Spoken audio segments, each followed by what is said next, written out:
ಎಲ್ರಿಗೂ ನಮಸ್ಕಾರ. ನಮ್ಮ ಅಡುಗೆ ಚಾನೆಲ್ಗೆ ಸ್ವಾಗತ. ಬಿಸಿಲಿಗೋಸ್ಕರ ಮೈಯಲ್ಲಿ ನಿಶಕ್ತಿ, ಸುಸ್ತು, ಆಯಾಸ, ಬಾಯಾರಿಕೆ ಆದಾಗ ಈ ಶರಬತ್ನೊಮ್ಮೆ ಟ್ರೈ ಮಾಡಿ ನೋಡಿ. ಇದರಲ್ಲಿ ಹಾಕಿರೋ ಪದಾರ್ಥಗಳೆಲ್ಲ ಮನೆಯಲ್ಲಿ ಸುಲಭವಾಗಿ ಸಿಗುತ್ತೆ. ಒಂದು ಬಟ್ಲಿಗೆ ಸುಮಾರು 1 ಲೀಟ್ರಷ್ಟು ನೀರನ್ನ ಸೇರಿಸ್ಕೊಳ್ತಾ ಇದ್ದೀನಿ. ತಣ್ಣಗಿರೋ ನೀರು, ಮಡಿಕೆಯಲ್ಲಿ ಇಟ್ಟಿದ್ದ ನೀರಿದು. ಇದು ಮೊದಲೇ ನೆನೆಸಿಟ್ಕೊಂಡಿರೋ ಹುಣಸೆ ಹಣ್ಣು, ಸಣ್ಣ ಲಿಂಬೆಹಣ್ಣು ಗಾತ್ರದಷ್ಟು. 1 ಲೀಟ್ರ್ ನೀರಿಗೆ ಇಷ್ಟು ಹುಣಸೆ ಹಣ್ಣು ಸಾಕಾಗುತ್ತೆ. ಹುಣಸೆ ಹಣ್ಣು ಬೇಗನೆ ನೆನಿಬೇಕನ್ನಂಗಿದ್ರೆ ಸ್ವಲ್ಪ ಬಿಸಿನೀರಲ್ಲಿ ನೆನೆ ಹಾಕಿ 5ರಿಂದ 10 ನಿಮಿಷಕ್ಕೆ ಚೆನ್ನಾಗಿ ನೆಂದೋಗುತ್ತೆ. ಕಿವುಚ್ಕೋಬೇಕು ಚೆನ್ನಾಗಿ. ತುಂಬಾ ಜಾಸ್ತಿ ಹುಳಿನ ಹಾಕ್ಕೊಳಕ್ಕೆ ಹೋಗಬೇಡಿ. ನಾನು ಉಪಯೋಗ ಮಾಡಿರೋದು ಹಳೆಯ ಹುಣಸೆ ಹಣ್ಣು. ಒಂದು ಸಣ್ಣ ಲಿಂಬೆಹಣ್ಣು ಗಾತ್ರದಷ್ಟು ಉಪಯೋಗ ಮಾಡಿದ್ರೆ ಸಾಕಾಗುತ್ತೆ.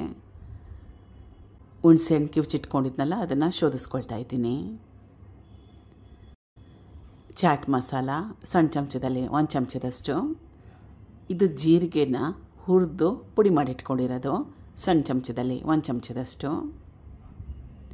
ಬೆಲ್ಲ, ಪುಡಿ ಮಾಡಿಟ್ಕೊಂಡಿರೋ ಬೆಲ್ಲ ಸುಮಾರು ಒಂದು 50ರಿಂದ 100 ಗ್ರಾಮ್ಸ್ ಅಷ್ಟಿದೆ.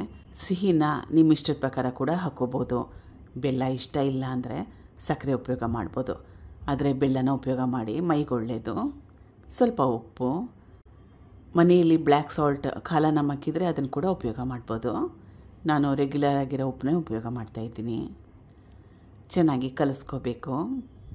ಇದನ್ನು ಮಾಡಿದ್ಮೇಲೆ ಬೇಕಾದರೆ ಮತ್ತೊಮ್ಮೆ ಸ್ವಲ್ಪ ಹೊತ್ತು ಫ್ರಿಡ್ಜಲ್ಲಿಟ್ಟು ಆಮೇಲೆ ಸರ್ವ್ ಮಾಡಿ ಮತ್ತಷ್ಟು ಚೆನ್ನಾಗಿರುತ್ತೆ. ಟ್ರೈ ಮಾಡಿ ನೋಡಿ. ಈ 2 ಪದಾರ್ಥಗಳು ನಿಮ್ಮ ಮನೆಯಲ್ಲಿ ಸುಲಭವಾಗಿ ಸಿಗುತ್ತೆ. ಜೀರಿಗೆ ಕೂಡ ಸಿಗುತ್ತೆ.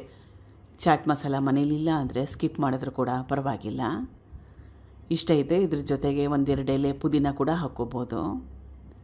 Thank you for watching. ಧನ್ಯವಾದಗಳು.